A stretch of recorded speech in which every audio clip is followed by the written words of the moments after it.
All right, good afternoon, everyone. Welcome to the Tuesday, August 31st edition of the MMAOB Daily Podcast. I'm your host, as always, Adam Martin. I'm joined by my co-host, as always, Mr. Big Marcel. What's up, man? Hi, what's up, man? All good. How are you? I'm good. So are you going to freak out again today? Because yesterday you were pretty pumped up, man. Yeah, man. Who knows? It's not what I expect, but hey, man, who knows? I can't predict the future, right? Yep. No, I know, for sure. All right, so we have a good show for you guys today. We're going to preview UFC Vegas 36. Derrick Brunson versus Darren Sill. That's right, Marcel, because Brunson's the higher-ranked fighter, as you reminded me. So we're previewing that card for you guys. And then there's Dana White's Contender Series starts again tonight. So looking forward to that. We'll preview that card as well. Not as in-depth, obviously, as the UFC card, but we will talk about that card, Marcel. And, might as well just get right into it. So I'll set up the card right now. UFC Vegas 36. But while I set it up, Marcel, just your overall thoughts on this card. What do you think of it?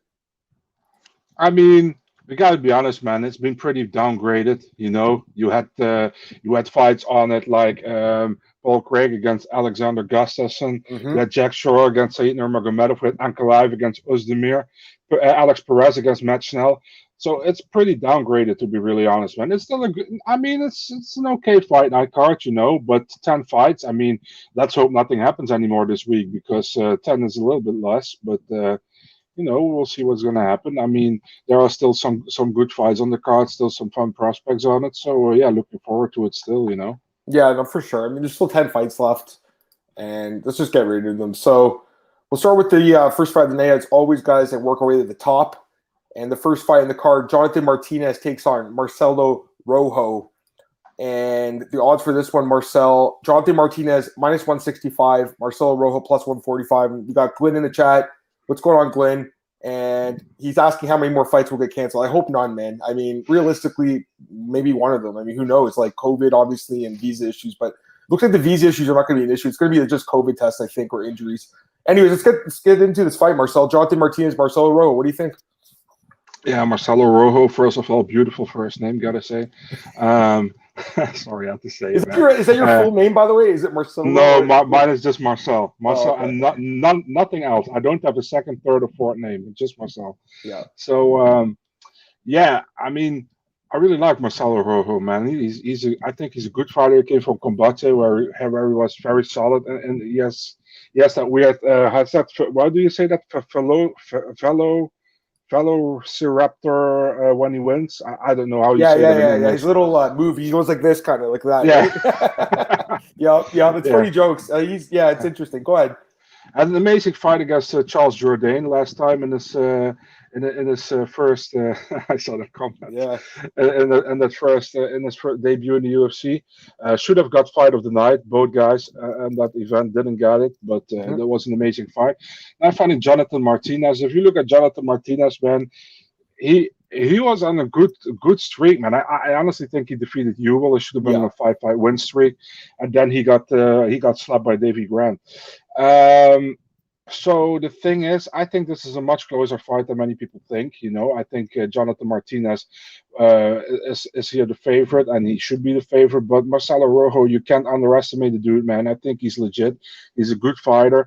He's now fighting at 135, so he's going down a weight class for this fight. I know his first fight in UFC was at 145, but that was a short notice fight, I think, against Charles Jourdain. The safe pick here is Jonathan Martinez, but I feel like that Marcelo Rojo is, how do you guys say that, a live dog in this one, So, man, I'm really, really not sure who I'm going to pick here, man. Like I said, I'm going to keep myself from a pick here at this moment.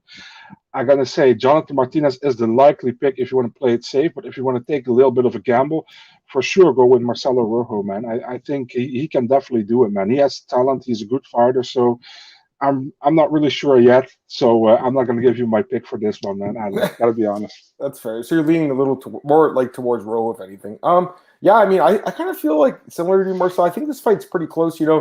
Martinez is a guy that I'm so high on, but man, seeing him get KO'd like that against Davy Grant, it was just tough to watch. And then, people forget the fight with Andre Sukumtal, man. He got dropped twice in that fight too.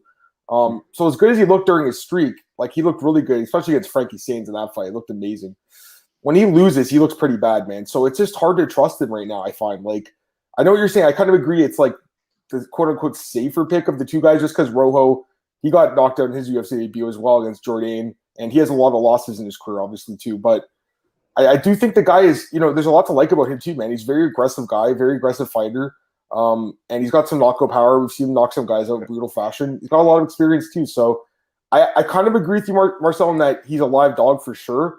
My lean is going to be towards Jonathan Martinez. He's more proven in the UFC, and I think, if he fights a little smarter and more defensively responsible than the last fight, he can win. But again, Marcel Rojo is one of those guys. He's like Davey Grant. He can drag you into one of those like brawls, and he could knock this guy out. So I find it hard to try to back Jonathan Martinez right now. What are you going to say?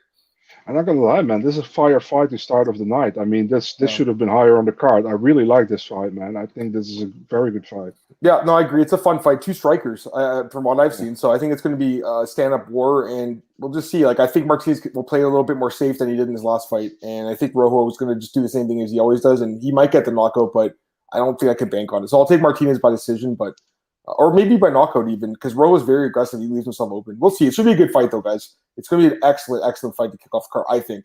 Now, this next one's kind of interesting. We got Dalcha Lugiambula against Marc-Andre Barriault, the Canadian, at 185 pounds, Marcel. And the odds for this one, we have Marc-Andre Barriault minus 155, Dalcha Lugiambula plus 135. So what are you thinking in that one? We got Alex in the chat. What's up, man?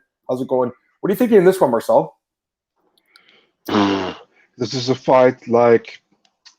I'm not really pumped for this one at all, to be really honest. I know a lot of you Canadians are really high on Marc-Andre Barriault. I always hear James Lynch as well. He's very high on Marc-Andre Barriault. You kind of as well. I know you picked him this last fight against Azaitar.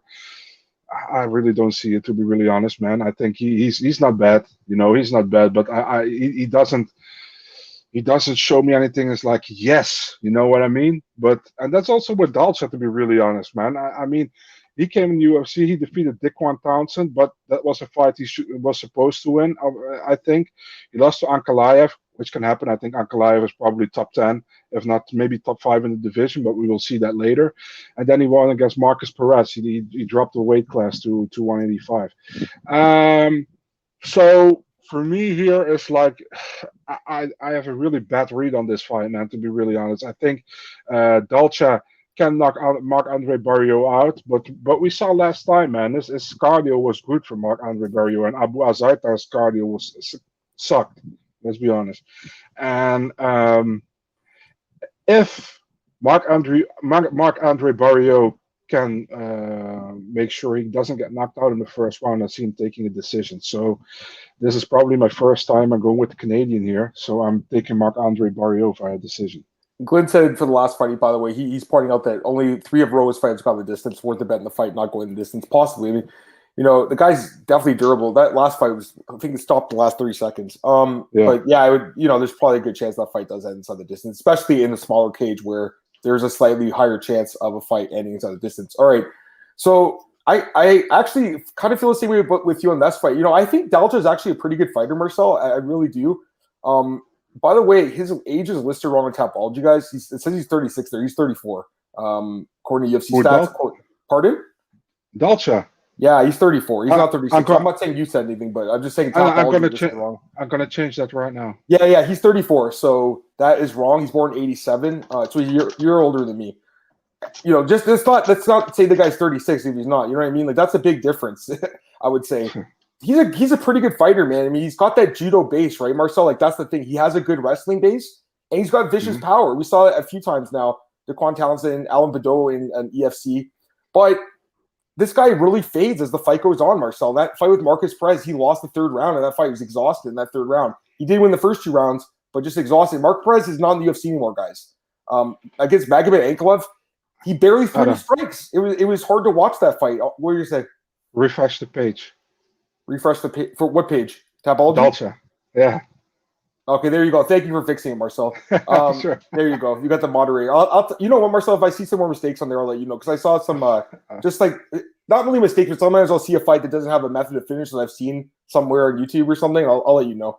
Anyways, talking about this fight, yeah. The Magomed Ankalaev fight, like, it's not a bad thing to lose to that guy, but he didn't do anything in that fight, Marcel. He just stood there, basically. And I don't know why he was doing that. So it was kind of weird. And 1 second. You guys are asking about the age. Let me just make sure I'm not crazy here because I'm pretty sure it was 30, 34. Let's see here. UFC stats. Unless they've changed it again, like overnight or something. No, it's there. I just checked. Oh, it is. It's fixed. Yeah, so Sherdog has to fix that too. Anyways, the guy's not bad, but the cardio is just such a concern for me. that's the problem, Marcel. I think I'm with you. If he could knock out Barrio possibly, but Barrio's never been knocked out. He's got a great chin. That's the thing. This is a hard matchup, I think. I do think I think Lincoln Bula looks a lot better at middleweight. He's training with Francis Ngannou and those guys, Dewey Cooper and those guys in the Extreme Couture. I think that was a great move for him to go to the United States, train in Vegas. But Barrio's at Sanford. Barrio's at an amazing gym in Sanford. I think Barrio is going to weather the storm and win either in the third round by TKO, ground and pound, or just gets them to the ground and chokes them out maybe, or it goes the distance. But I'm leaning towards Barrio because of the cardio, Marcel. I think that's the biggest difference between these guys. Because I do think Dalcha on paper actually is not an easy fight for Barrio, but the cardio is it's not there for this guy. I do think he'll gas out, and Barrio pushes such a high pace, especially training at Sanford now. He looked amazing in the last fight. I have to go with Barrio, Marcel. Hey, John, what's up, man? He says, if the same Barrio that fought Azatar shows up, I can see him winning the third. Me too. He took some good shots from Azatar and didn't fall down. Like, he's got a good chin. And again, he did lose 3 straight fights, but, lost to Jocko, who's a good fighter, lost to Park, who's a good fighter, and Sanchez is kind of like, he's up and down. So I don't think his losing streak was that bad, and he's looked pretty good lately. That's my thoughts on this one. But you pick Barrio? I will. Pardon? What did you say?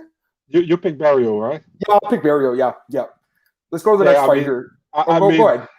The first time you're going to pick against Barrio, I'm going to make my UFC flyweight debut. I have. No, trust me, I have. Like, I didn't pick him against. I don't like against what's his name, Jocko, for instance. That was a close one. Yeah, but that's when I picked against him. Listen, Marcel, there's not a lot to get hyped up around in Canada these days with MMA. Although the next guy we'll talk about is Canadian as well, ironically, and Charles Jourdain, who's probably one of the more exciting guys right now from Canada, takes on Julian Erosa here. We filled it on short notice, Marcel. And right now we have Charles Jourdain, minus 175 favorite, plus 155 for Julian Erosa. What do you think's going to happen in this one, man? Yeah, man, it's a catchweight fight, right? It's a short notice fight for Julian Erosa, so at 150. Yeah, I mean, let's say it in a nice way. Charles R. Jourdain is fighting Julian Erosa. I mean, Jourdain I really like him, man. And I know there was a lot of stuff to do when he came in the UFC. People were like, he's not really proven. He's not that great. There are better Canadian fighters. But I mean, I really like watching him fight, man. I think his breakthrough fight was against Doo Ho Choi in 2019 in Korea and Busan, where he won, and people were like, "Wow, okay, he is actually he can win against good opponent." Although Doo Ho Choi hasn't shown as of lately a lot, but still, Doo Ho Choi fought himself like as a well-known fighter. So, I mean, Jourdain, he got a draw against Koulibaly in a fight I think he won, to be really honest. Yeah. A close split decision against Andre Fili, and a good win against Marcelo Rojo, like we thought on the first fight. That was, in my opinion, what would have been the fight of the night. If you look at Julian Erosa, he had a nice 2-fight win streak in the UFC when he came back against Woodson, where he was losing until he got that choke. Nate Landwehr, he pretty much destroyed him within a minute, man. That was super impressive. Then he lost to Sung Ho Choi. It's like, is there a factor that is at a catch weight of 150? Probably, yes, I was just about to mention that because of the short notice. It's at 150, guys. I said featherweight. Yeah. I'm wrong. It's 150, not 145.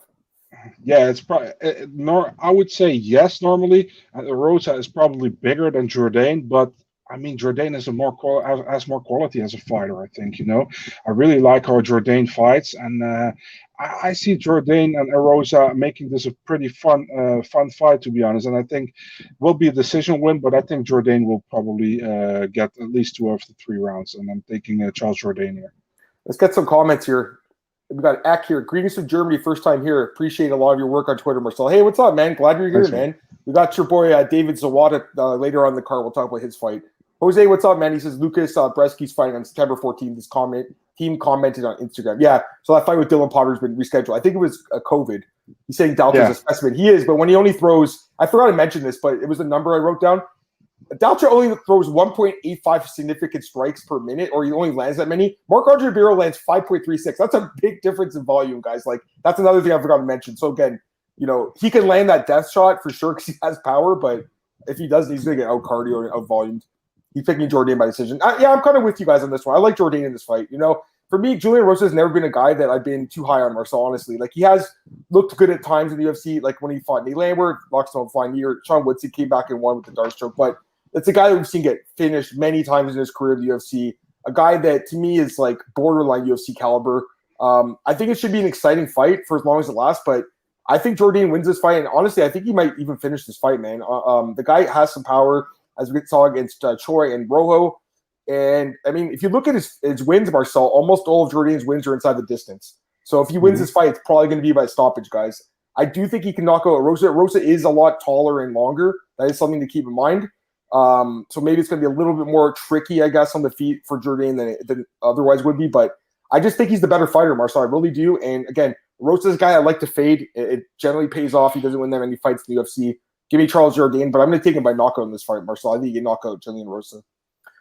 All right, let's go to the next fight here, guys. This one's interesting, too. We got Jack Shore, a guy who, I think we're both extremely high on, and then we got Ludwig Shalinian, who I think is a good prospect, man. This is an interesting fight, guys, honestly, because you look at the odds, and it says it's a wash because it's minus 470 for Jack Shore, plus 375 for Ludwig, but I think Ludwig's a decent fighter, and, if it's just tough to pick against Jack Shore. He's such an amazing prospect, but I think Ludwig is a pretty solid fighter in his own right. What do you think, Marcel?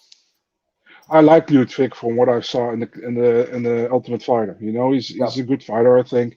Yep. Thing is, man, if you look at who he fought before, probably his best win is against Yuma Horiyuchi and Vince Cachero, and both are split decisions. Wait, hold on, I was just about to say this. If you look at his Tapology, literally almost every guy he's beaten as a pro, not an Ultimate Fighter because he fought tough guys in the house, they were all 0-0, Marcel. They're all a bunch of scrubs that we've never heard of, right? So the level of competition that has not been there for this guy whatsoever.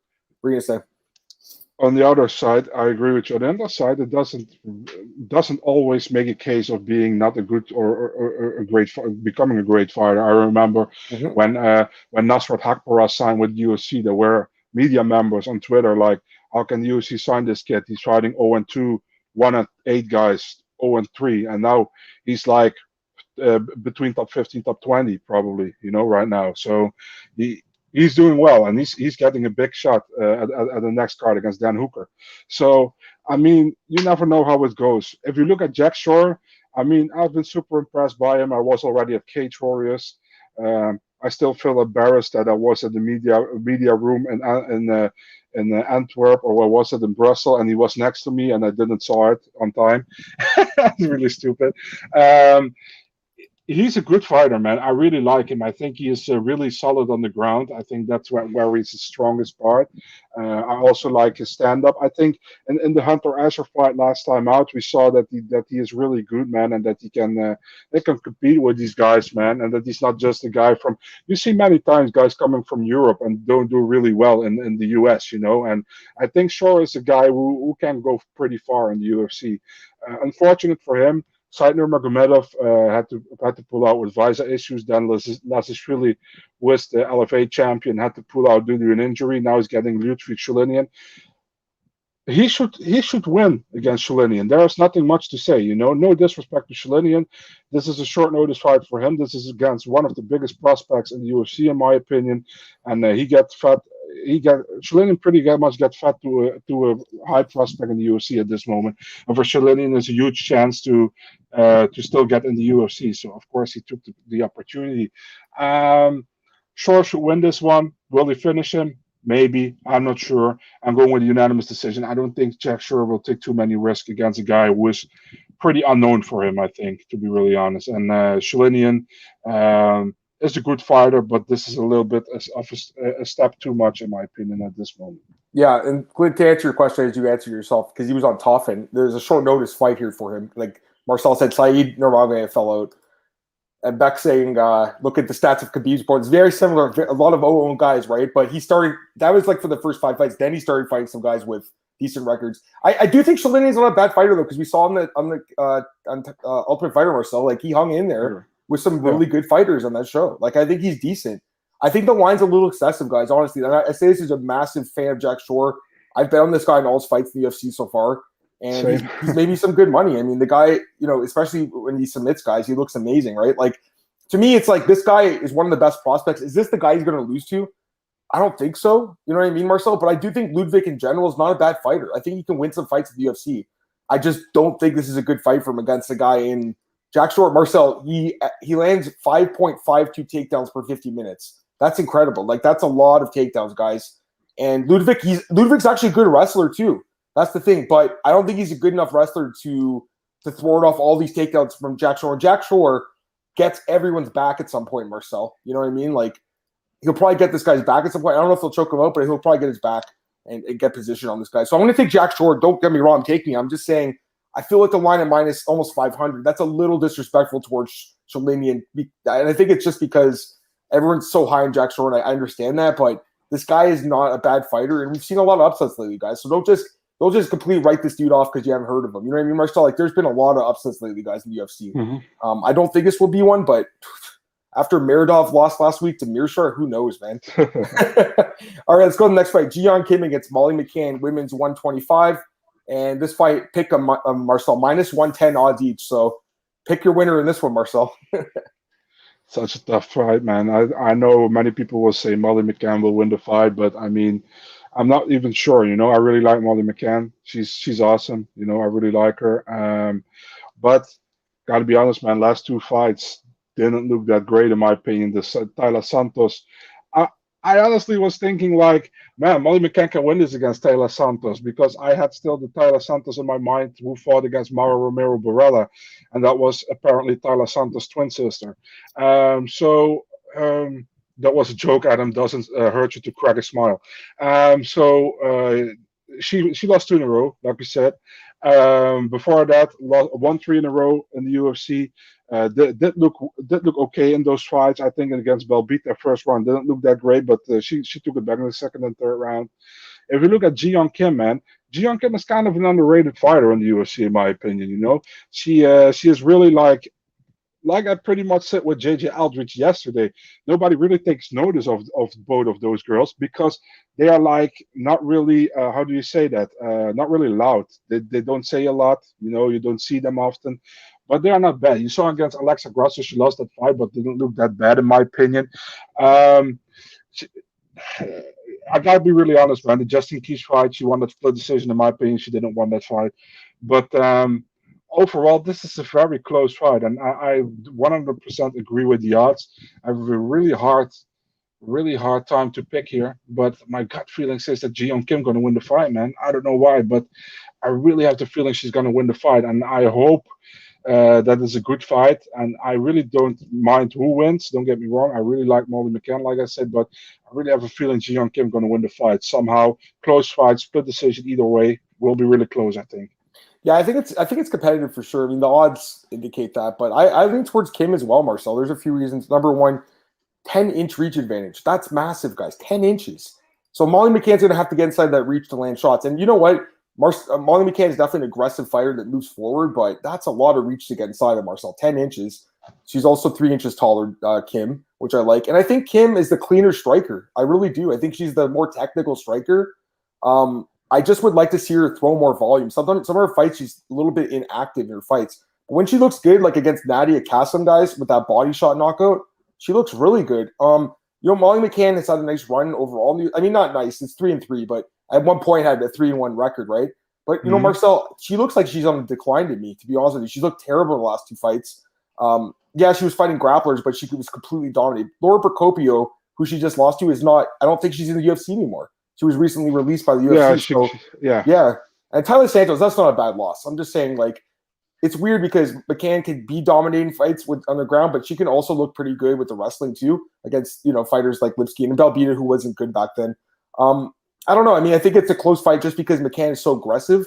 If this fight was in England, I might have leaned towards McCann. It was supposed to be in England because in a close fight, Marcel, I think the crowd could have swayed her to her, but we don't have to think about the crowd now in Apex, guys. I was thinking about Go ahead. You got that Bisping decision. No disrespect. She might have against Matt Hamill. I know exactly right. And we've seen that a few times. I think that could have happened. I probably would have stayed away, but in the Apex, don't have the crowd noise, just the fight. In a close fight, I would lean towards the cleaner striker, and I'm going to lean towards Kim. So I'm with you, Marcel. Mm-hmm. All right, let's go to the next fight here. And by the way, I was thinking about that the other day too, just in general about fights really only being in neutral territory. Now, it does make the fights harder to pick because, when the fights are in someone's country and it's a close fight, you would lean towards that fighter a lot of the time. Yeah, you know what I mean, Marcel? True. Yeah. So like now it's always in neutral territory. I feel like that is one of the reasons the fights get harder to pick. There's no doubt the fights are harder to pick now, guys. Remember Thiago Alves, Max Griffin? Yeah, I mean, that was terrible. Terrible decision. Yeah. I'm with you on that one. All right. We got to talk about this guy. I know you're not going to be happy to talk about Marcel, but your boy Paddy Pimplet against Luigi Vendramini. This is the fight here, Marcel. Paddy Pimplet -140, Luigi Vendramini +120. Give me your thoughts on this one. And try not. I know you're, obviously the guy and you have butted heads a little bit on Twitter, but I know you could break down the fight from a neutral neutral view, Marcel. So please go ahead and do that if you can. Of course. I mean, Luigi. Let's start by Luigi Vendramini. Luigi Vendramini. He came in the UFC on short notice. I remember against Eliseu Zaleski dos Santos. Was at welterweight. Got knocked out with a flying knee in the second round. Didn't look bad in the first round, I think. Then he fought Yassine Ayari. He won that fight, and a fight he should won. I saw Yassine Ayari's debut in Hamburg years ago. I think he fought a guy from England, bald guy, Jim Wallhead. Actually lost that fight, but got the win because it was in Hamburg. It was his hometown. And then he fought Varas Yam last time, Luigi. And I think he won the third round pretty decisively, but he lost the first two. So, now he's fighting Pimplet. Pimplet coming from Cage Warriors, a pretty popular guy at some regions. He's on a 2-fight win streak. He is a former Cage Warriors champion, where he also has a win over Julian Erosa.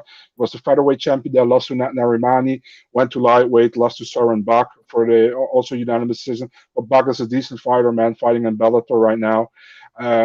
Like I said, the last 2 fights he won against Decky Dalton, against Davide Martinez. 2 fights he should win, in my opinion. Now fighting Vendramini. It's difficult, man, in my opinion. I think Vendramini is the better stand-up fighter, and Paddy Pimplet likely would get the fight to the ground ASAP. So, but Vendramini is also black belt in the BJJ. So, I mean, will it be easy to submit? I don't know. It's kind of tough, man. I'm not sold on Luigi, but I'm also not sold on Paddy. Can go either way, man. Can he beat Luigi, knocking him out, and can be Paddy maybe getting the fight to the ground, controlling there, maybe getting a late stoppage submission. My gut feeling, got to be honest, I think Paddy probably wins the submission win in the second round. So there you go, taking Paddy Pimplet. So, I mean, the guy. I wrote an article for Fantasy Fanatics. That's one of the apps I work for, and I got an article coming out there. And so I watched all those fights, Cage Warriors and UFC, the ones that are on Fight Pass anyways, which is like most of his career, I would say. So I think I have a pretty good read on this guy as a fighter. I mean, the guy is definitely good on the ground. He's got a great submission game, Marcel. He's very crafty on the ground. He's very opportunistic. Like if he knocks you down, he'll take your back right away and choke you out. And he's young, right? He's only 26. He's also extremely confident, and obviously that's a good thing in this sport. You think? Yeah. You think he's confident? You think? Right? A little bit cocky, if anything. Like I said, his ground game's really good. He has a little bit of power on the feet, not a lot, but a little bit. I don't know how sold I am on his striking. The other thing I'm not sold on is defensive wrestling, man. He's been wrestled by Nad Narimani. You controlled him for 4 or 5 of the 5 rounds, I think. Lost a clear decision in that fight. And then Soren Bak, who's game in that fight too. And yeah, these guys are decent fighters, but Narimani and Bak are not great fighters, and he lost to them and got out-wrestled, and his cardio looked a little suspect in those fights too. So to me, yeah, this guy has a lot of experience in Cage Warriors, but I'm not completely sold on him right now. And I look at Luigi, and Luigi is, I think, a little bit of an underrated fighter, guys. I really do. I look at Luigi Vendramini, and the first fight in the UFC on short notice, a week after his other fight, and then gets knocked out of the higher weight class fights as Eliseu Zaleski dos Santos, who was a really good fighter at that point in his career. And he won that. Yeah, and he won the first round of that fight with his grappling. He's a good grappler too. And then against Justin Iori, he goes and knocks him out. And then Veraziem, the last fight, which was just a few months back in June, loses the first 2 rounds to a guy who's a very, very hard matchup. He was trying to get him down on the ground, he couldn't do it. And on the feet, Ziem has such a big reach advantage. It was just hard for him to win that fight. But you saw in the third round, he finally landed, hurt him, and then he controlled that round. I thought it was a draw. I think this guy's a pretty decent fighter. He's training at Factory X now. He's training at a really good gym. I'm going to take the upside, Marcel. I'm going to go with Luigi Vendramini in this fight. I think Pimplet's a good grappler, guys, but I'm not sold in his overall game. And for what I've seen, he's beatable. Luigi's obviously beatable because he's lost 2, but I think he's a decent fighter. And you know what, guys? He's only 25. He's actually the younger guy in this fight. He has the UFC experience. We're going with Luigi Vendramini, Marcel. And I'm surprised you picked Patty. I'm glad you weren't biased in your pick, though. I will say that, Marcel. But for me, I think Luigi's a slightly better fighter right now. I could be wrong, though. We'll see. I mean, Patty's definitely – he's got the confidence. I'll say that. What are you going to say? The only thing I want to add to that, I hope I go 9-1 with picks. That's the only thing I want to add. Yeah. We get these comments, guys. Daniel says I'll edge Kim. Sorry, the last fight. He says he likes Kim. And then Glenn said for this fight, Pimplet's furthest flight from home is London. I expect him to struggle with jet lag and travel, hoping he loses bad. We'll see what happens. I mean, it should be a close – I think it's a really close fight. The odds seem right. I definitely understand Pimplet being favored. I think he should be favored because of the hype and everything. But I think Vendramini's a slightly better fighter right now. We'll see, though. Like I said, I'm also not sure, man. It's like kind of a 50-50 coin flip to me. It's a close fight. It's a close fight, guys. Jose says, do you know who else was an option to fight Aspinall on Saturday? I think they just picked Spivac because he's training with Pavlovich. They're training partners. They just were like, hey, can you fight? I think that's what happened. They're also training with Volkov. All 3 of those guys are training together. It's pretty crazy. All right, let's go to the next fight here, Marcel. This is another interesting fight. We have Modestas Bukauskas against Khalil Roundtree at light heavyweight. And I wanted to plug Cole's interviews, by the way, guys, at BJ Penn. He interviewed Modestas, he interviewed Alex Morono, and he interviewed Patty. He actually interviewed Patty, even though Patty said he didn't like our website to Al a few weeks ago, but he did the interview with Cole, and it was good. So he says he reminds him of Owen Hart a little bit. He's very, very brash and everything. But again, guys, you got to remember, like, they're both good fighters. And just because he says he's going to win doesn't mean he will win. You know what I mean, Marcel? Just because the UFC wants him to win doesn't mean he will win. Anyways, let's talk about this fight. Modestas Bukauskas, Khalil Roundtree. Very, very competitive fight, I think, in this one, too. Minus 155 for Modestas, plus 135 for Khalil. And I should mention, the odds makers actually opened Roundtree as the favorite. The line flipped very fast. So what do you think, Marcel? We got Modestas as a slight favorite here. Do you think that's accurate, or do you think Khalil can win this fight? Yeah, well, that's for sure accurate in my opinion. I mean, Khalil in his last 3 wins against Paul Craig, Kakansaki, and against Eric Anders looked like a world beater, man. I mean, he really looked good in those fights. And then you're going to his losses against Walker. He got destroyed by Walker. Against Kutelaba, he lost. And against Pragnio, that was just not a great fight. And Pragnio won that fight. It was a close fight, got to be honest here. If you look at Modestas Bukauskas, he lost his last 2 fights, but the last fight against Oleg Seychuk, I had him winning 29-28, you know? Yeah. And you know what? He talked about that with Cole. I mean, all of us, I had a bet on Modestas. Like, that was a bad decision, obviously, but he's kind of over at this point. He kind of learned from it, which is good to see. Anyways, go ahead. But I think we all thought that fight. Yeah. I got some Polish people pissed on me on Twitter because I think I'm kind of Polish. Well, it's an Indonesian flag. That's not a Polish flag next to my name. So they were like, "You're gonna shit on your own country," and I was like, "No," but okay. I mean, and all respect to Oleg Seychuk, I have nothing against it, but I'm just being honest. You know, I don't pick favorites. Even if a countryman of mine, the Dutch guy, is in a close fight, I think he loses. I say he loses.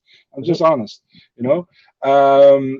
Modestas, I mean, the Crute fight wasn't a good fight for him at that moment. I think Crute was way further in his career than Modestas was at that moment. He looked good against Andreas Michailidis at that really weird stoppage where the cage opened and Michailidis fell back and the ref was, you can't do any more, it's over. But he looked very solid in Cage Warriors as well, man. He's also Cage Warriors, guys. He's from Lithuania, but he's kind of English, you know. He has that heavy English accent as well. He's living in England for a long time now, I think. I mean, Modestas is 27. If you look at Khalil is 31, so it's only 4 years age difference. But I think Modestas is is on the, how do you say that? Is trying to build his career right now. And for Khalil, I don't really see Khalil making any moves, to be honest, to the top anymore. And I really like Khalil. I think he's a good guy. I think he's in his fights. There are some fights, like I said, he looked like a world beater in some of his fights. That Eric Anders fight, that was crazy, man. How good he looked in that fight, you know.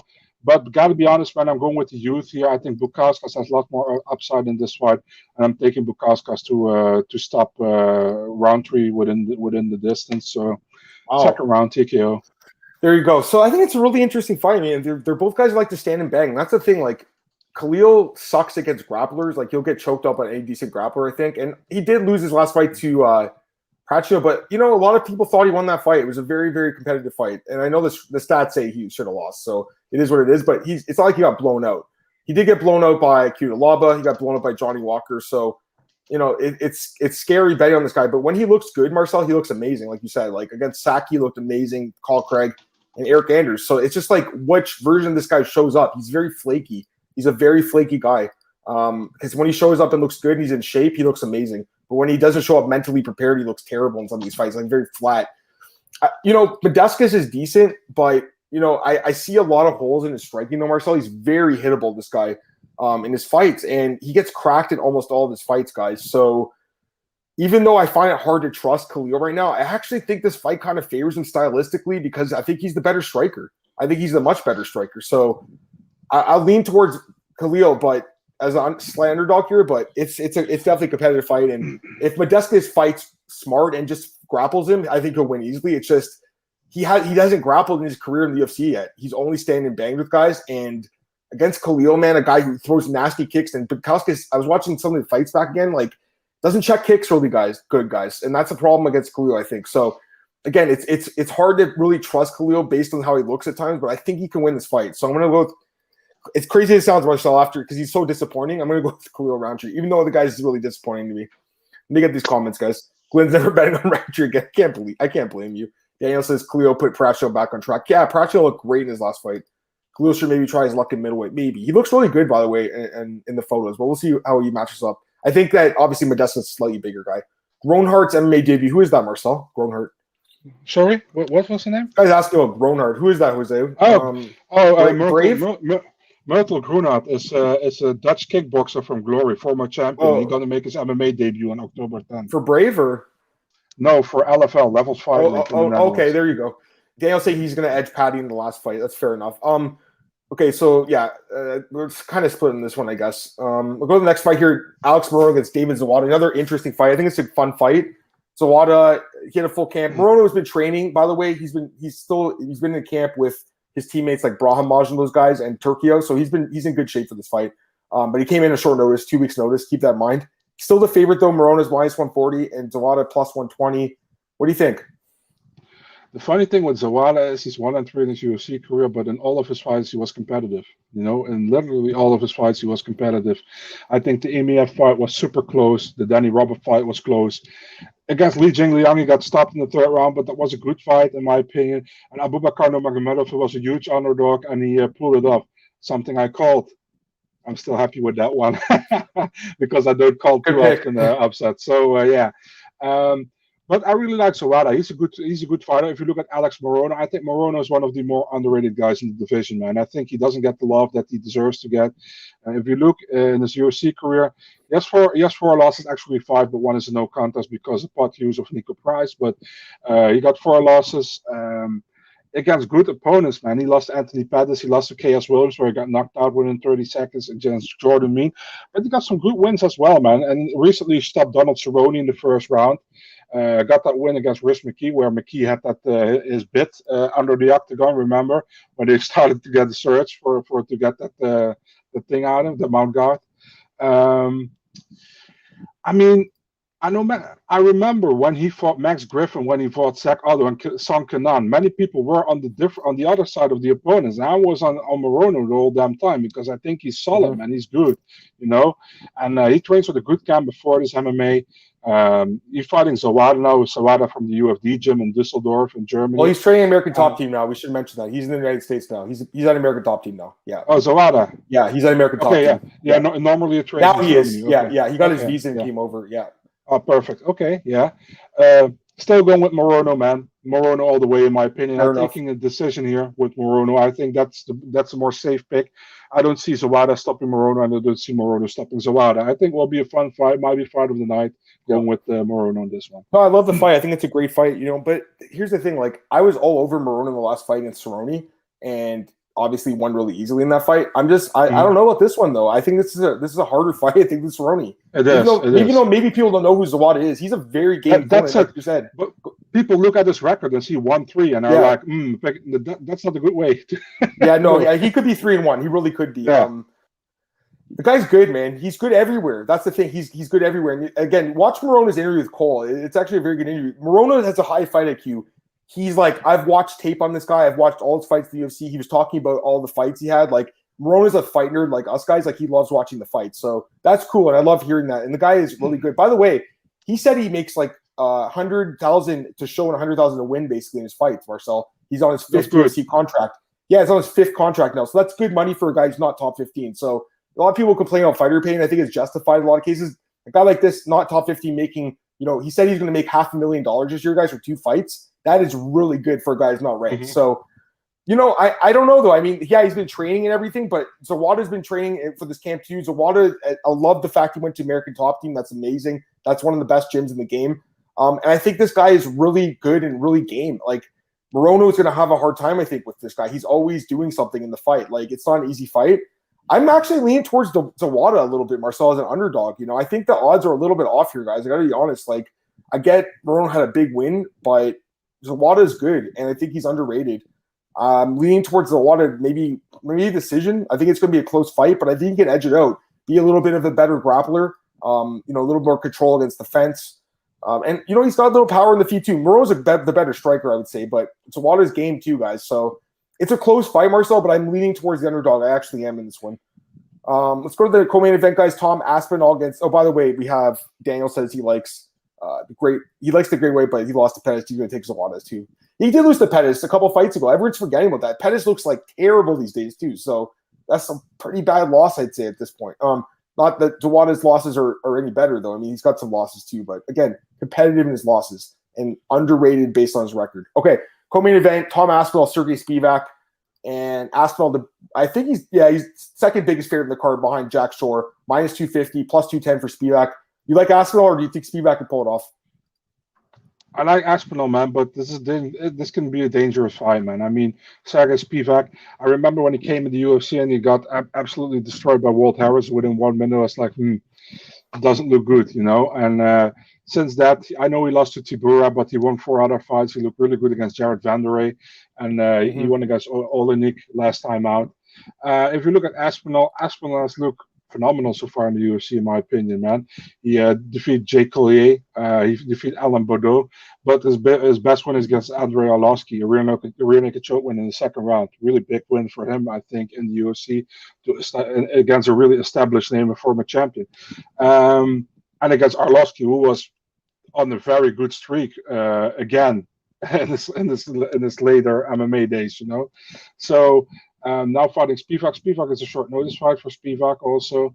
The thing is, I expect it to be in the 1st round very competitive, but I think at a certain moment, I think Aspinall is going to take over and he stops Spivac in the 2nd round via TKO. Yeah, Spivac's it's obviously looked better lately, but I'm still not completely sold on him. Like, he struggled against Olenek, man, in that 1st round. Really struggled.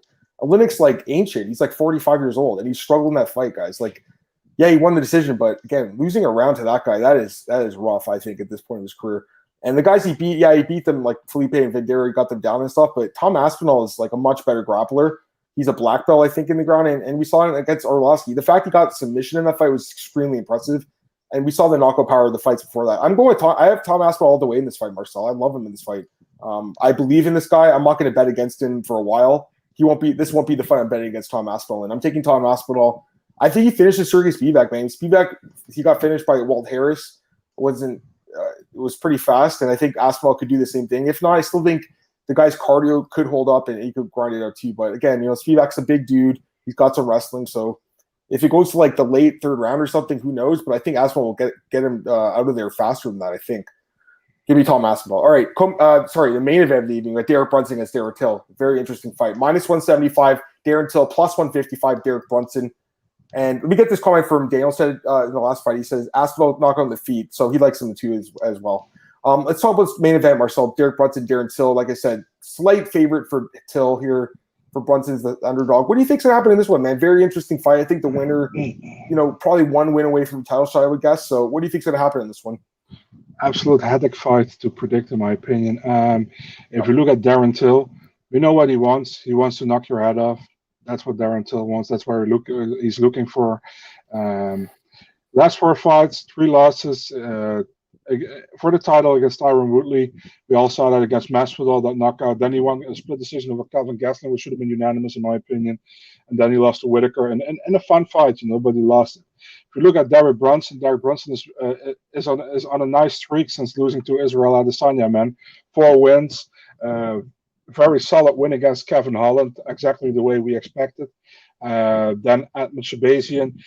I thought Atman was going to win, but that was before I knew about Atman's cardio issues, and Atman couldn't let it go after 1.5 round, and it was completely Brunson's fight. The thing here is, if it was a 3-rounder, I would be fully over Brunson. I think he would get a decision easily, taking Till down, holding him down probably. 5-rounder, much more difficult. I think Till has good cardio as well. Brunson will try to get it to the ground. Till will try to knock his head off. It's going to be either a late stoppage for Darren Till or a decision win for Derrick Brunson here. But I'm going with my gut feeling. I think Brunson's going to pull it off. I think Brunson wins this fight. There you go. Yeah, this is a tough one. I mean, I've been going back and forth on this one all day, all weekend. Actually, I've been thinking about it a lot. It's a tough fight to call, I think. Both guys have ways to win. There's no doubt about it. Brunson's a way better grappler. I mean, we all know that. He's a really good grappler. And we saw in the last couple of fights, he's able to take guys down, hold them there for even 5 rounds. That's hard to do. Till I think, the one thing I was watching back, because I was watching some of his fights back, like, is he a good grappler? He is a good grappler. Darren Till is a good grappler too. Till has good takedown defense, and I think underrated takedowns at times, but he doesn't want to do that. He wants to stand and trade. On the feet, he's a little too patient for me at times. Like that fight with Wonder Boy, which I thought he probably lost. I mean, that's the thing. Like, I think he's really on a 1-4 skid right now. Like, if I'm looking at his record, Marcel, that's the truth. You know what I mean? But he's only been losing to like really elite guys like Whitaker, Woodley, etc. Like, he's been losing to the top of the food chain. And he went 5 rounds with Whitaker, almost won that fight, super close, beats Kelvin. Like, I think he's a pretty, even though he's not as big as I'd like for him to be at middleweight, he's still a decent sized middleweight. It's not like he's small. Brunson, he's at Sanford. I love, you guys know I love that. He could win this fight. I think I'm with you, Marcel. 3 rounds, I'd feel better about Brunson, but 5, I don't know. I mean, Till's been 5 rounds. He's been able to keep the fight standing for those rounds and win decision. I also think that we're just kind of forgetting Brunson's very chinny. He's been knocked out a lot in his career. Darren Till is not like a massive power puncher, but he's pretty accurate with the shots. And I think this could be the fight where Brunson gets KO'd again. So it's definitely a close fight, but I'm leaning towards Till a little bit, Marcel. I got to be honest with you. I'm leaning a little towards Till.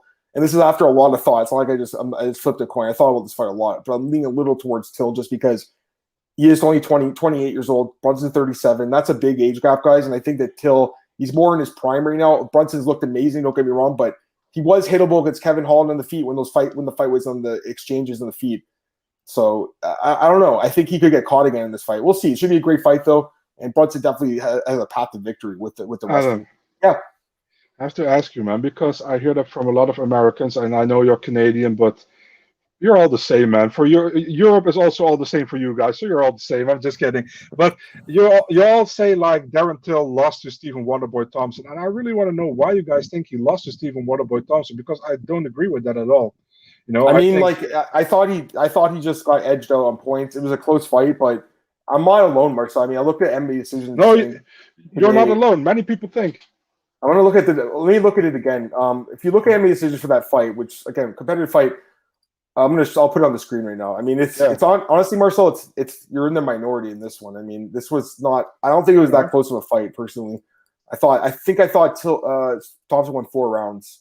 Like, look, I'm actually not on this right now, but you see it, guys. It's all Thompson. There's 3 Tills. Yeah, 3 of the judges gave it to Till. Also, if you look at the fans had only 23% of the fans had Till winning that fight. So it's kind of unanimous. And how many people? Over 1,000 people voted too, guys. So it's not like it's. I gotta be really honest, man. Sometimes I really have the feeling like if it's an American guy against a European, the Americans really found to. I don't. Yeah, I know, but also with the Holly Holm Jermaine Durand fight, man. I mean, that fight was complete BS. Yeah, I mean, and the late punches after the bell. I mean, that was an awful, the late punches. But let's be honest. Durand won 3 rounds in that fight. I still don't know how people say she didn't. No, she should have had a point deducted. I think it should. Yeah, 100%. Should have been a draw because I thought she won too. Let me just based on the way we score. Let me get these comments here, guys. Jose asking about Lorenzo Hood. I think he got COVID or something. They pulled him or something like that. I can't remember. He's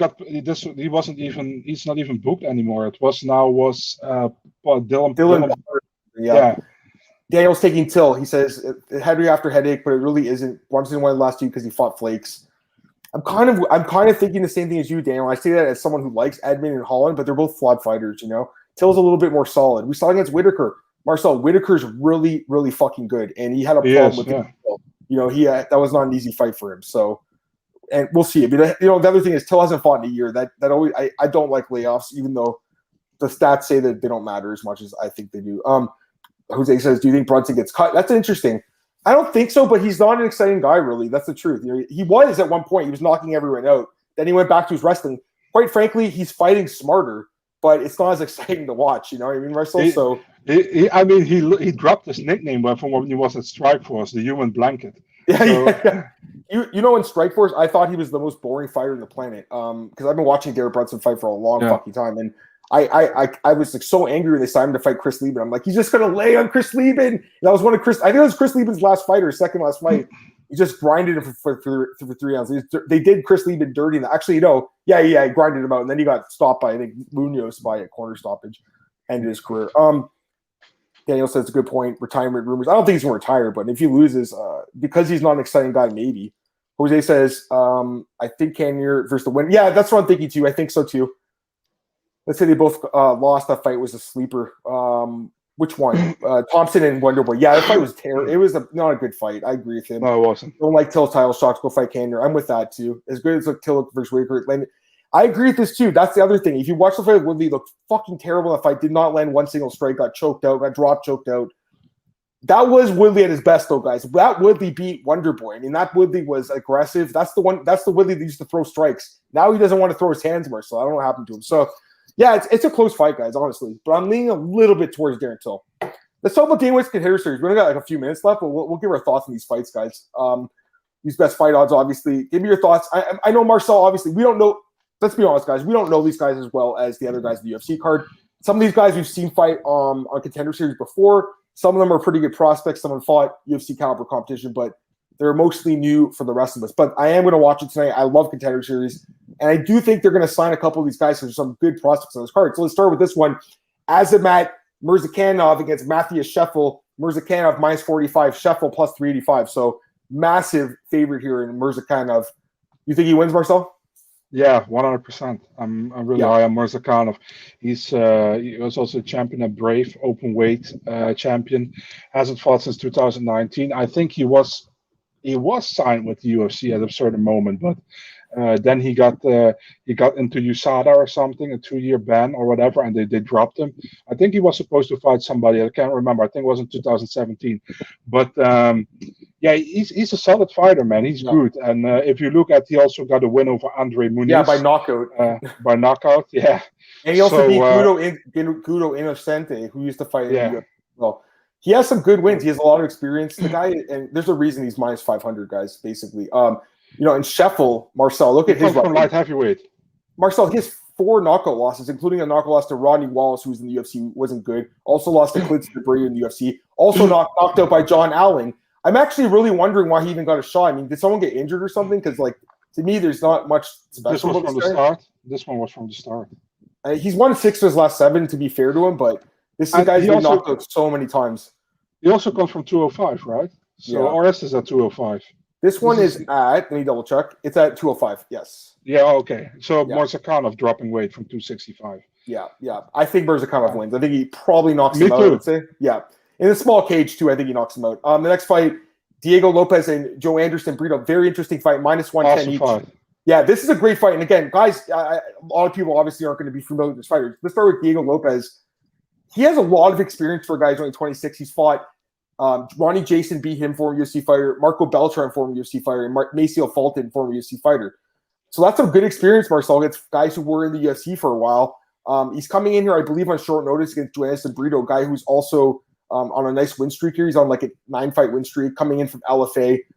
Man, he was supposed to fight some guy named Hussein Ashkabov, who was 23-0, and that was kind of like leading the lamb to the slaughter. He was probably going to get destroyed in that fight, but he could win this fight. I'm going to lean towards Lopez, though, because I think that win streak's pretty impressive, Marcel. I got to be honest. Like the Lux Fight League is a small league in Mexico. It's not a bad league at all, and the wins are decent. So I'm leaning towards him. It's a close fight, but I would lean towards that guy. What do you think?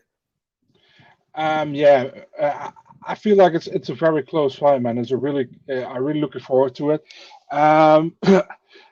Man, for some reason, man, I think Diego Lopez can win this fight, man. Don't get me wrong. I think Diego Lopez is really good. I really like to do it. He's a champion at the Lux fight, the organization, and I got a feeling he can win this fight. But this is the fight I have my eyes on, man. This is the fight I'm really looking forward to. This is the best fight on the card, in my opinion. And it's funny that it came together like 1 week ago. So. Yeah, this is the best fight on the card, guys. Really, the co-main event of this card. Check it out. Yeah, this guy is asking, "Hey, what's up, man?" He's asking Theodore, Captain Danny, Ilias Boulade. You know who that is? Yeah, definitely. He's fought a Bellator. Okay, is he? What's the news there? He's a Dutch Moroccan guy. He's training at SBG often in Ireland. Okay. He's 2-0 right now, and he's a prospect, man. He's coming from kickboxing. He was a double Fusion champion. Fair enough. Okay, 2 fights left. Victor Altomiro against Carlos Candeliro at 125. Very interesting fight because Carlos was on Contender Series in 2017. He won his fight. Dana said, "We're not signing you because he won a decision." Took 4 years off. Just came back 2 weeks ago. Won his fight in CES. Now he's coming in on short notice against Altomiro, who is an LFA veteran who's slight favorite in this fight, -140, +120 for Candeliro. But, I mean, this is an interesting fight. What do you think, man? Yeah, man, Carlos Candeliro, or better known as one of the guys who got ranked in the UFC flyweight division without being in the UFC. Yeah, I mean, he looked good against Ronaldo Candido back then. That wasn't the first Contender Series ever, I think, the first season. Went against Restrepo, very recent, I think earlier this month, actually. He was also a short notice replacement. Altomiro was supposed to fight Vinicius Salvador, I think. Altomiro, he got a nice win over Nate Smith, man, in the LFA where we won the flyweight championship. This will also be a fun fight, man. I slightly lean towards Candeliro, but there you go. I mean, Altomiro can win this fight as well. It's also a very fun fight. Yeah, I know. I think it's interesting. That 4-year layoff is really interesting. Like, what was he doing that whole time, right? He came back and won recently. I think he can win. I guess I'd lean towards the favorite just slightly, Altomiro, but very, very competitive fight. It should be a good one. And I would assume, because it's a flyweight fight, they need flyweights. The winner probably gets signed to the UFC. The last fight, AJ Fletcher, a training partner of Dustin Poirier, apparently. He's taking on Leonardo Damiani. This is the last fight to talk about Marcelo's dudes quickly. -155 for Fletcher, +135 for Damiani. I know that our boy Al Zolino is going to be pissed at us because we're picking AJ Fletcher. At least I am. Who are you going to pick in this one? I think AJ Fletcher wins.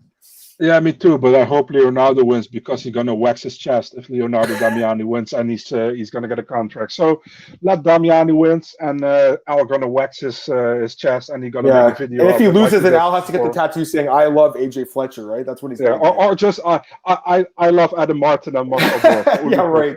All right, Marcel. Yeah, no. I mean that. Anyways, I think that's going to be it for today's show, though, guys. We're at 5:00, so. Really appreciate you guys tuning in today, man. It was a lot of fun, Marcel. I'm looking forward to this card, Marcel, and I'm looking forward to Contender Series, guys. So that's tonight. Hope you guys enjoyed the show today. Hope you learned something as well. Marcel, plug your stuff. We'll get out of here, man. Big Marcel24 on Twitter and Instagram, and MMADNA.nl on Twitter, Instagram, Facebook, and YouTube. There you go. You guys can follow me on Twitter at MMAdammartin. Podcast is on MMAoddsbreaker.com. It's on our YouTube, iTunes, Spotify, SoundCloud, all those places. I want to give a shout out to those listeners as well. The people who can't catch the live stream. What's going on, guys? But try to catch live streams. It's so much fun in the chat. I love doing with you guys. Other places I'm at, bjpen.com, miaminews.com, Fantasy Fanatics. Like I said, I got the Pimplet article, prospect profile coming out this week. Also, Spectation Sports, that smaller website I write for. We do the regional scene stuff. I interviewed a couple fighters from the card today coming up, so that should be interesting. Again, it's regional scene stuff. Most people want to cover it. I find it fascinating because, again, Marcel, where do the guys who go to the UFC come from? They come from the regional scene. So everyone starts somewhere in the sport, and you might laugh at some of these guys sometimes, but the next day, they're in the UFC one day. So it's pretty crazy. Anyways, guys, have a great day. We'll be back on Monday at 4 p.m. Eastern to recap what happened this week in MMA. Peace.